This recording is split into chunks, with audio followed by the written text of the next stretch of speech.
Hello everybody. In this video, we're going to start discussing our first formal writing assignment.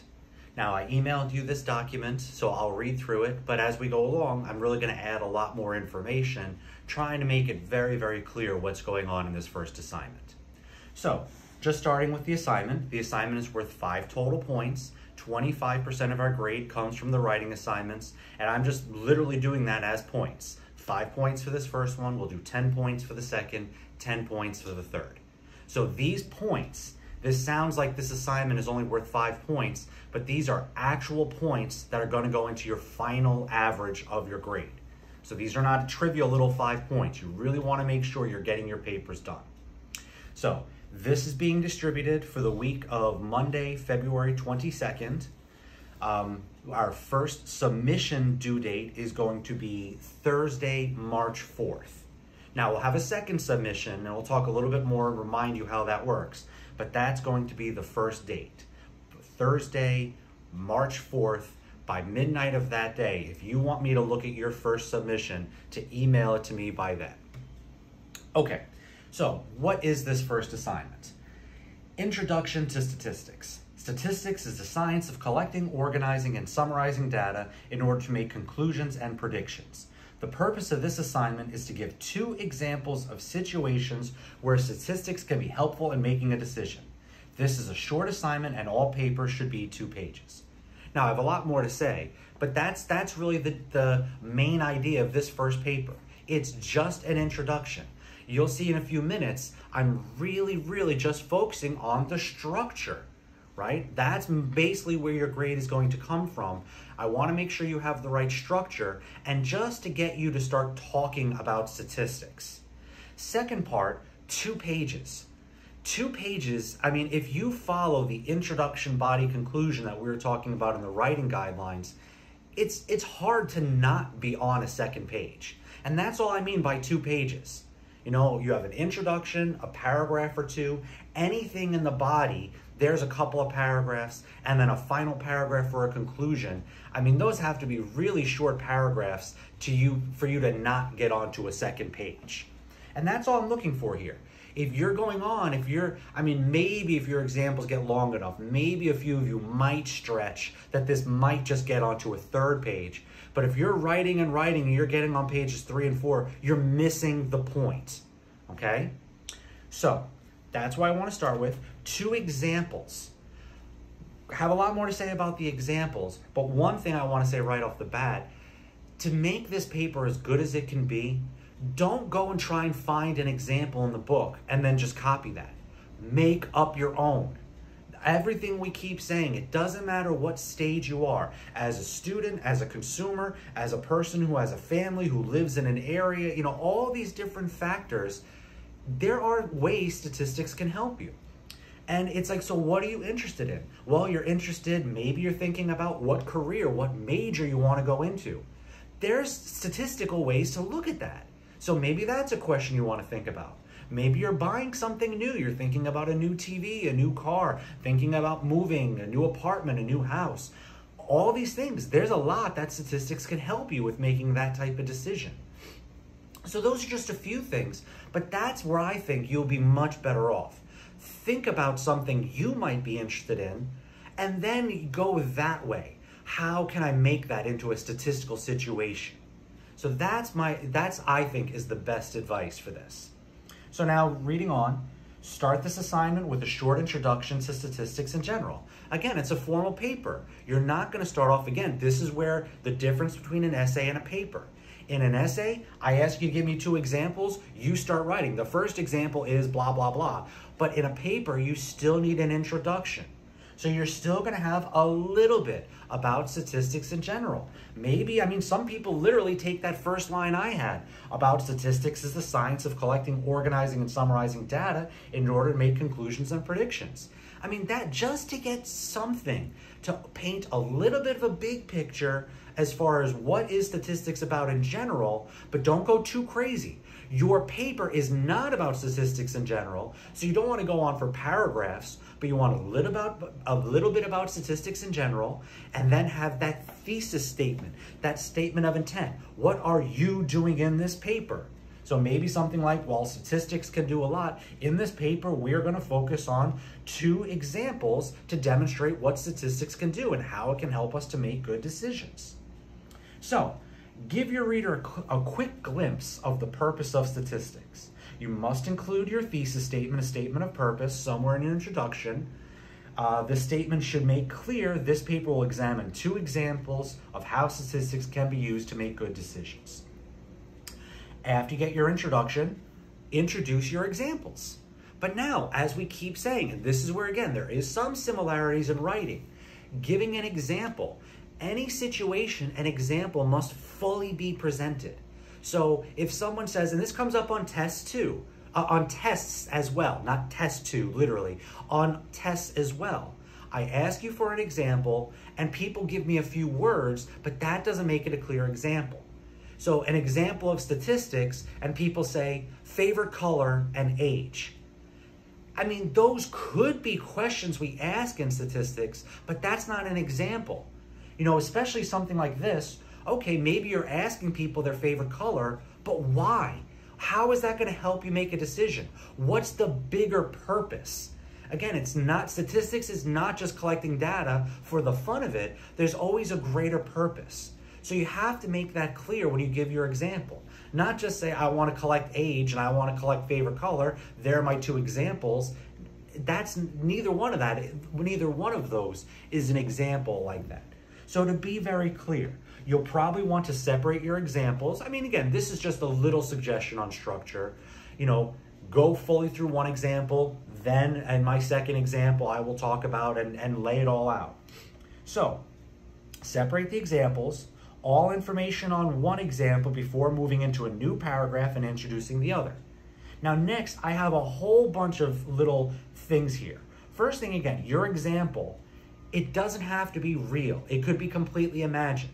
I mean, again, like I said at the beginning, I hope you're thinking about yourself a little bit, thinking about what you might be interested in. This is going to eventually tie in with our last writing assignment, but you can do completely different examples when we get there. But again, it's helpful if you think about it for yourself. So, real or imagined. Again, you don't have to go out and find a real example out in a newspaper or in a journal that you like. You just think of it on your own, a real situation, a complete imagined one. But now, what is it that's being investigated? What is the question that you are trying to answer, that you would like to answer? What type of data is already available or should be collected to help answer that question? You should classify the data type. Are you getting categorical, numerical? If it's numerical, is it discrete or is it continuous? What is the population you're focused on? Do you have to sample? Is there a natural sample? Is there a sample you'd want to focus on? You know, maybe it's a situation where you're doing a little comparison. So you want to specifically focus on, you know, students that are under the age of 19 or under the age of 20. Or you want to focus specifically on men, or you want to focus specifically on people who live in Queens, or people who own a dog. You know, there are so many possibilities, but all of this, that's what I keep saying. This is what makes it a full example. What is the situation? Where are you going with the situation? What question are you trying to answer?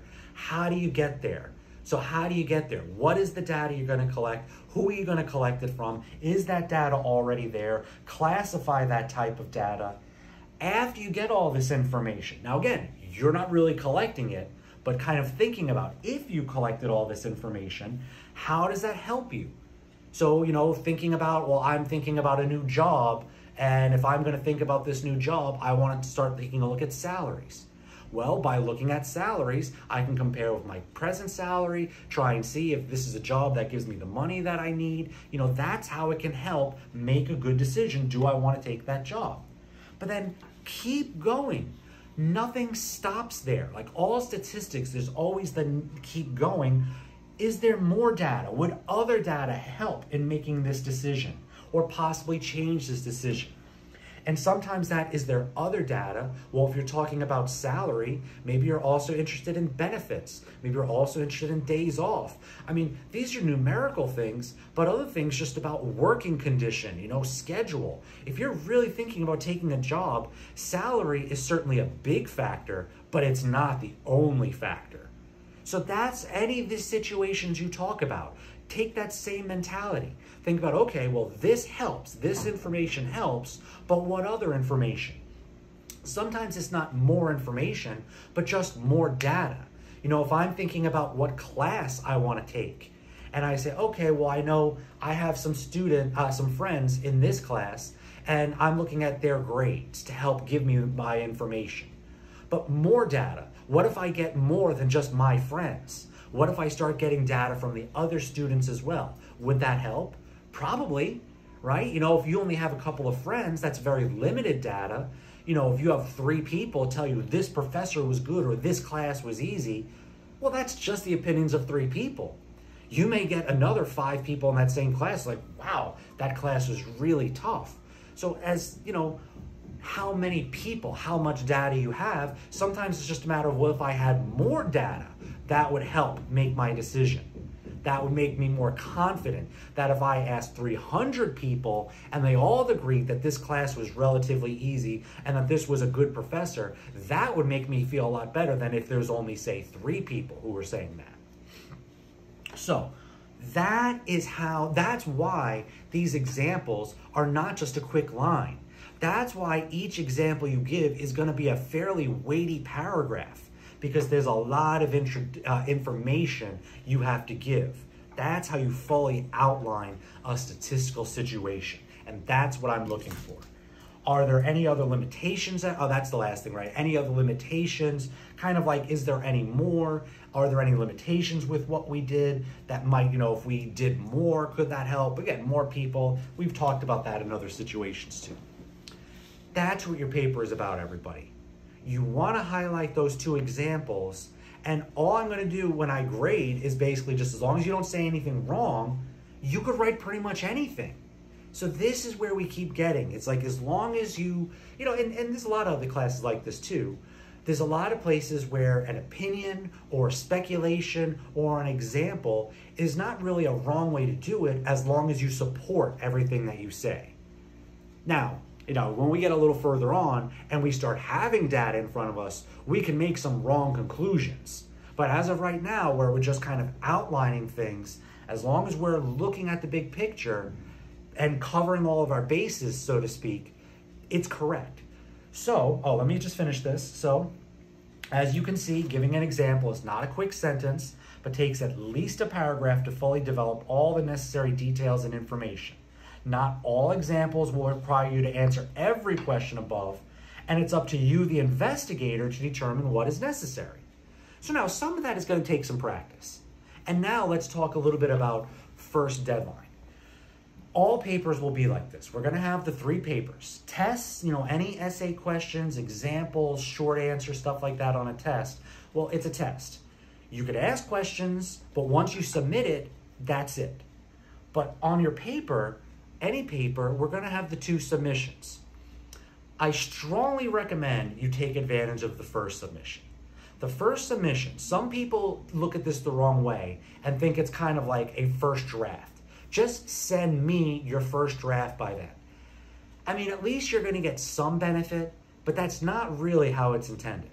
What I'm intending for you, what would be the most ideal situation, is you do your best work before that first submission deadline.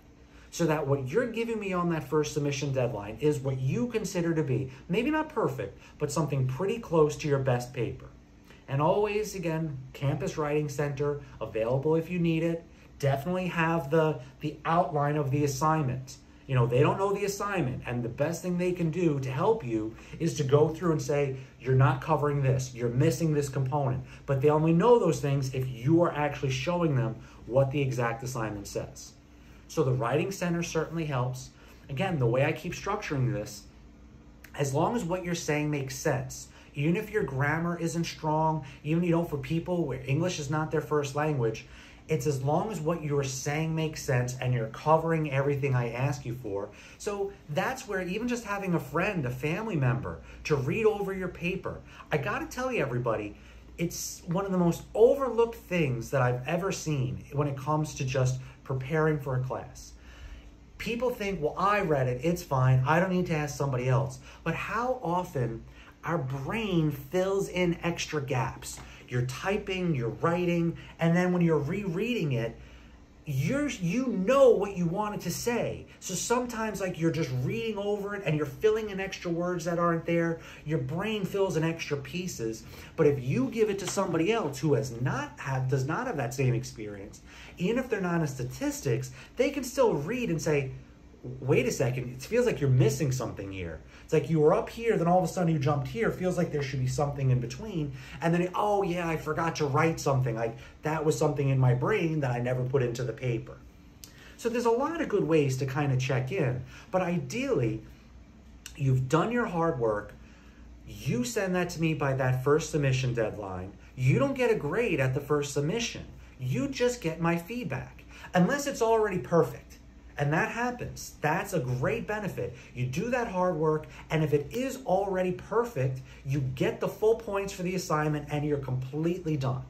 But for a lot of people, that first submission, there might be a few little things I note. You know, especially for this first one, I might note you're missing a thesis statement, and that's going to be a problem here. That's going to cost you some points. Or maybe I do point out in your example, especially for a lot of you, as I keep saying, there's a lot of experience that comes up in this class. It's why I keep harping that you have to read the book in addition to watching the videos. That's the way that you add, not just the examples we talk about, but to keep adding, to see other examples in completely different areas so you have as much preparation as possible. So maybe it is that you sent me this and you've got a good example, but you're still missing a few of those details. There's still some things and it's not obvious to you because again, you're relatively new, but you send this to me and then I could say, oh, you should include, you should think about this. You know, maybe it's something specific like you're missing a thesis statement. Maybe it's just a little bit of a critique. I point out your introduction is a little light, or your introduction is a little long, or your conclusion is a little brief, but that's a great place to start to get some of that initial feedback.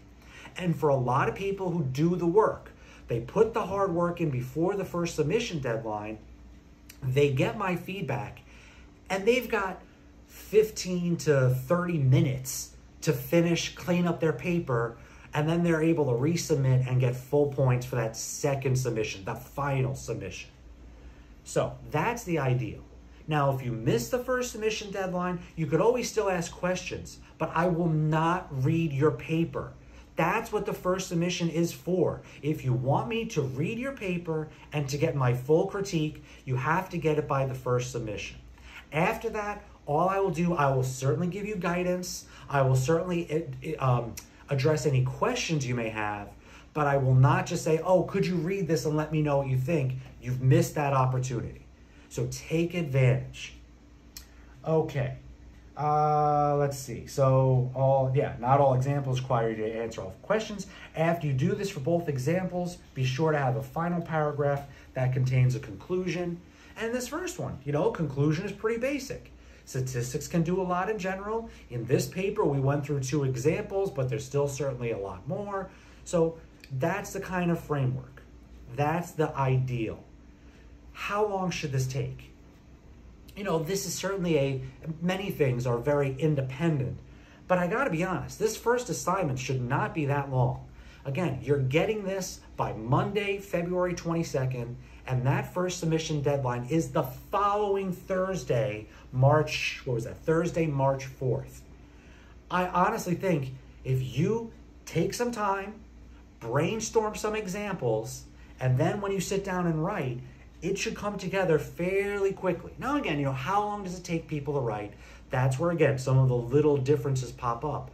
But no matter what else you have going on, some people say, well, I'm still working on chapter 3. We have our first test coming up on, Monday, Monday, March 1st is a very, very likely candidate for our first test. But that shouldn't matter, everybody. If you're looking at this video the week of Monday, March 22nd, you could put some time aside and just work on this. It should not distract you from studying for the test. Get this over with, and then you're done. I mean, others, you want to really, really focus on the test. That's fine. The test will, again, Monday, March 1st. You still have Thursday, March 4th. You still have 3 days to keep working if you hadn't even started this at all. So again, you should have plenty of time. You really should try and prioritize getting, again, not just a quick first draft, but a really good, what you think is a good full finished paper for that first submission. And then when I give it back to you, probably, this is just going to depend a little bit how quickly I can get these graded, but my goal would be probably to get them back to you by like Monday or Tuesday of the following week. So that would be March 8th or 9th.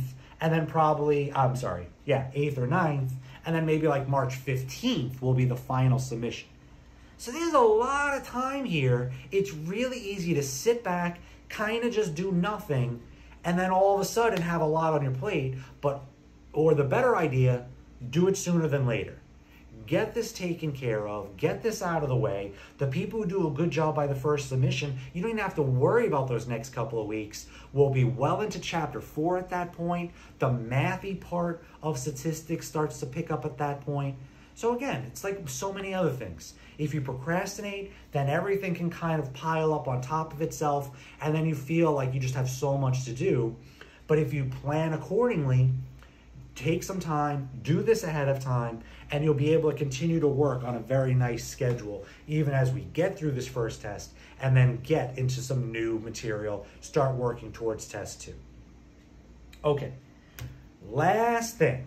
So, grading rubric. How do I actually grade this? It's 5 points, and there's very easily found. Do you have a satisfactory introduction? That gets you a point. Did you include an adequate thesis statement? That gives you your second point. So your introduction, your thesis statement should be a part of your introduction. That basically gets you 2 points. And it's basically, is it there? Do you have them both there? Are they adequate? Now again, the adequate part, you may have some questions. You could ask, get that first submission, but I think we've really been discussing a lot to give you a good picture on what that should be. Second part, your examples. You get 1 point for each example. And not just that it is a correct example, that it is fully developed. Not that you've answered every single possible question, but that you've gone through a lot. What is the situation? What is the question? What is the data? Who are we interested? How do we collect it? What does it mean? How can we answer the question? Are there limitations? What else might we consider? A lot to go with that. So get through as much of that as you can, as much makes sense for your individual example. Each example worth 1 point. And then last, the conclusion. Again, is it there? Is it adequate? That is also 1 point. So that's it, everybody. That's our first writing assignment. Certainly can still talk more, can always email, ask questions, but I really hope that with the video and with the write-up, that gives you a lot of guidance and that we can get off to a good start.